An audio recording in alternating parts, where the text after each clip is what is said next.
Umayyad dynasty is as controversial as it was vital in shaping the future of the expansive Muslim empire.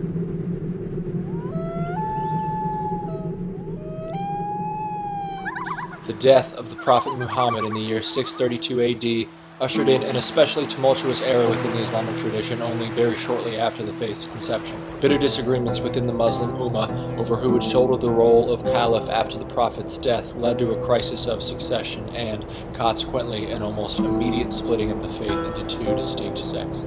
What would plague the Islamic Empire for almost all of its subsequent inaugural decades, however, had little to do with the actual Islamic faith. Instead, that much more worldly concern, the desire for political power, would be the catalyst for the further distortion of the Islamic line of succession and the plunging of the entirety of the growing Muslim empire into chaos and uncertainty.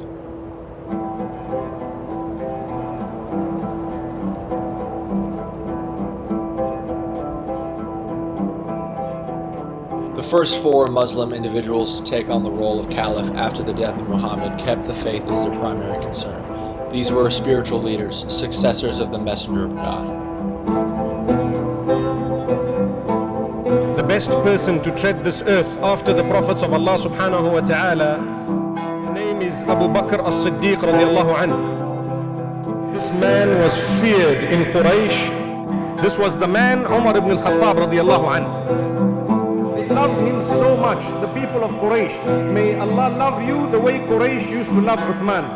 Listen to this. Oh Ali ibn Abi Talib radiallahu anhu. He says the journey to the life after is a very long journey. You need to travel towards it by night. Uthman, the third rightly guided caliph, was a member of the Umayyad family belonging to the Quraysh tribe, the same tribe that included the Prophet. After just over a decade as caliph, he was assassinated. Ali, cousin and son-in-law to Muhammad, finally became caliph after his predecessor Uthman ibn Affan was killed. Ali's short tenure, however, would quickly come to be defined by a civil war within the Muslim empire, otherwise known as the First Fitna or strife.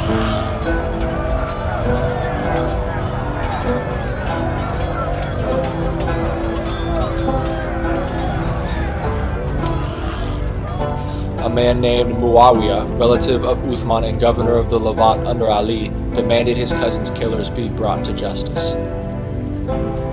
When Ali neglected their requests, Muawiyah chose to meet him on the battlefield. Ali marched northwards to prevent Muawiyah's mutiny. They met at a battle called the Battle of Siffin, which was inconclusive, and they agreed to negotiate.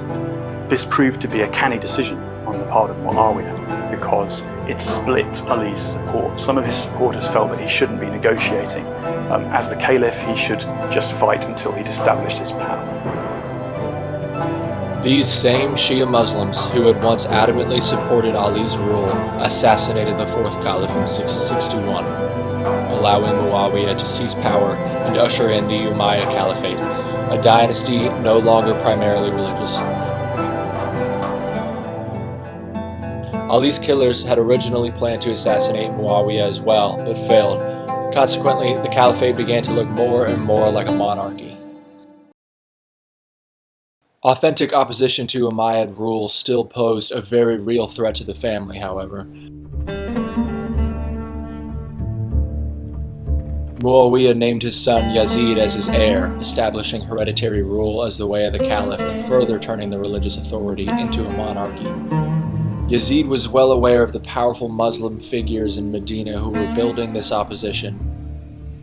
Most importantly, al-Hussein, the son of Ali.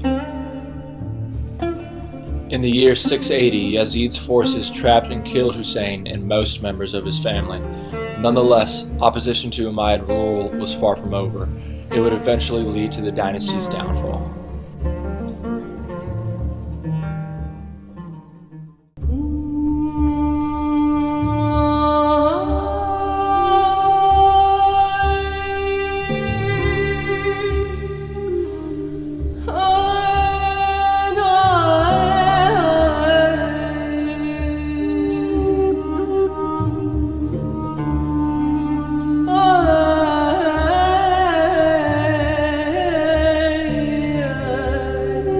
At its greatest extent, the Umayyad Caliphate covered over 4 million square miles and held 33 million people, making it one of the largest empires in history. While the capital of the Caliphate was originally located in Medina during the Rashidun, Muawiyah moved it to Damascus shortly after seizing power, allowing for a more centralized base of operations. The Umayyad Caliphate would last until the year 750, almost an entire century after Muawiyah originally seized control from Ali. However, the Caliphate would consistently be met by opposition from dissenters for almost the entirety of its existence. Even today, the legacy of the Umayyad Empire is shrouded in controversy, met with a largely negative reception from later Islamic historians who have accused them of promoting a kingship rather than an authentic caliphate. Even so, it is impossible to deny the historical significance and influence of the Umayyads.